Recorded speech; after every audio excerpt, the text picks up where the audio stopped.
Hello, welcome to Someday Farm. I'm Stephen Watson.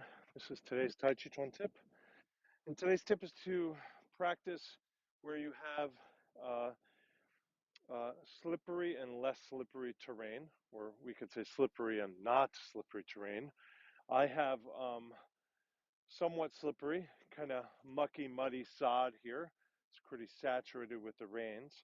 And then I have mud here. And the idea is for me to practice, maybe a drill, maybe my dalu, whatever it might be, to have my practice where the friction coefficient changes, where um, my connection to the earth is different. In this case, my left leg is quite different than my right. I might not feel that if I'm doing a qigong or something like this, but I may very well feel it if I go to stand on one leg or pivot or step or do something like a fajin. So do this where you can be pretty safe with it. The idea is not to challenge you in a way that risks your health, but to give you an opportunity to feel where the friction changes. Sometimes I'll do this with like a rubber sole and a sock, so I kind of create the own friction change. Here I have it in the mud, and it's pretty fun to play in the mud. So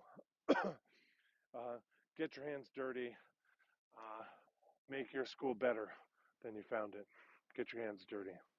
Here are all the ways you can help besides online reviews and subscriptions. Thank you, thank you, thank you.